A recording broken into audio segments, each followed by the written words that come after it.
Friends, welcome to খেল দুনিয়া। পাঞ্জাব এফসির বিরুদ্ধে লিগের শেষ ম্যাচে মাঠে নেমেছিল ইস্টবেঙ্গল। ইস্টবেঙ্গলের সামনে এই ম্যাচটা ছিল ডু আর ডাই ম্যাচ, অর্থাৎ এই ম্যাচে ইস্টবেঙ্গলকে জিততেই হতো যদি সুপার সিক্সে যেতে হতো, এবং তার সাথে সাথে অন্যান্য টিমের খেলার দিকেও তাকিয়ে থাকতে হতো ইস্টবেঙ্গলকে। তো সেই ম্যাচে ইস্টবেঙ্গল জেতা তো দূরের কথা, নিজেরাই কিন্তু 4 গোলের মালা পড়লো আজকের ম্যাচে, এবং এই 4 গোলের ছাড়াও কিন্তু ইস্টবেঙ্গল আরও 2-3টে গোল এক্সট্রা খেতেও পারতো, সেগুলো কিন্তু একটুর জন্য বেঁচে গেছে কোনোভাবে। তা না হলে কিন্তু আরও বড় লজ্জায় পড়তে পারতো ইস্টবেঙ্গলকে।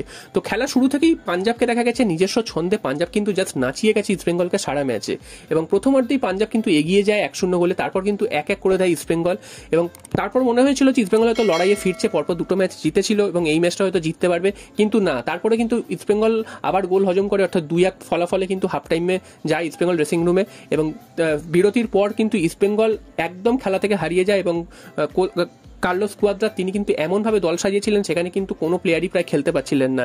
এদিকে সৌভিক চক্রবর্তী ছিল না, ওদিকে গিল ছিল না গোলে। তো সব মিলে কিন্তু ইস্টবেঙ্গল দিশেহারা হয়ে গেছিল, এবং তারপর তারা কিন্তু এমন কিছু চেঞ্জ করেছেন এবং এমন কিছু বিদেশি নামিয়েছেন যেটা কিন্তু ইস্টবেঙ্গলের বিপক্ষে চলে গেছে, এবং যার ফলে কিন্তু ইস্টবেঙ্গল পরপর 2টো গোল হজম করে 63 মিনিট এবং 70 মিনিটে 4-1 হয়ে যায়। 4-1 হয়ে যাওয়ার পরও কিন্তু ইস্টবেঙ্গল প্রচুর গোল খেতে পারত, কিছু কিছু গোল লাইন সেভ হয়েছে, কিছু কিছু কিন্তু একদম কোনোভাবে ক্লিয়ার করে বাঁচিয়ে দিয়েছে। তো এইভাবে কিন্তু কোনো রকমের ম্যাচটা শেষ করেছে ইস্টবেঙ্গল, এবং মৌসুমের শেষ ম্যাচ ছিল।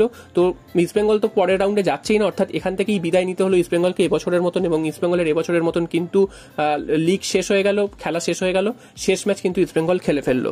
এরপর চলে আসি মোহনবাগানের খবরে। সেটা হচ্ছে আগামীকাল গুরুত্বপূর্ণ ম্যাচে বেঙ্গালুরুর বিরুদ্ধে মাঠে নামছে মোহনবাগান। মোহনবাগানের সামনেও কিন্তু কালকের ম্যাচটা ডু অর ডাই ম্যাচ, অর্থাৎ জিততেই হবে যদি লিগ শিল্ডের স্বপ্ন বাঁচিয়ে রাখতে হয়, এবং বেঙ্গালুরু এফসির সামনে কিন্তু কিছু পাওয়ার নেই।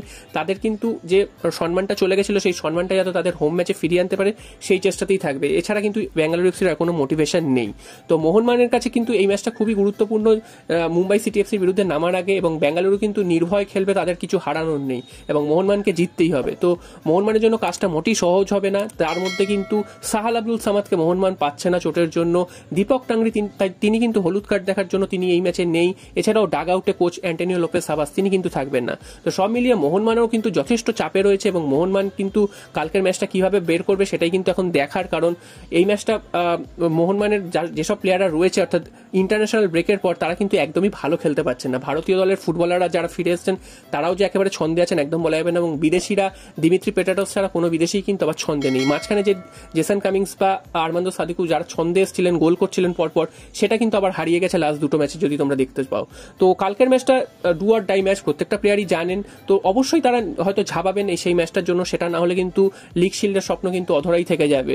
তো দেখা যাক কালকের ম্যাচটা জিতে মোহনবাগান লিগ শিল্ডের স্বপ্ন বাঁচিয়ে রাখতে পারে কিনা, এবং কালকের ম্যাচটা যদি জেতে তাহলে মোহনবাগানের সামনে ফাইনাল ম্যাচ হবে মুম্বাই ম্যাচ, অর্থাৎ সেটা সোমবার যুবভারতী ক্রীড়াঙ্গনে 15 তারিখ খেলা হবে। তো সেই ম্যাচটা কিন্তু তাহলে খুব হাই ভোল্টেজ একটা ম্যাচ হতে চলেছে যদি মোহনবাগান কালকের ম্যাচটা জিততে পারে। আর যদি মোহনবাগান কালকের ম্যাচটা জিততে না পারে সেক্ষেত্রে কিন্তু সেই ম্যাচটার আর কোনো গুরুত্ব থাকবে না, অর্থাৎ সেকেন্ড হওয়ার জন্য মোহনবাগান লড়তে পারে, তবে লিগ শিল্ড পাওয়ার যে দৌড় সেটা থেকে কিন্তু বিচ্যুতি ঘটবে মোহনবাগানের, এবং এএফসির যে কম্পিটিশনে খেলার সুযোগ সেটাও কিন্তু মোহনবাগান হারাবে।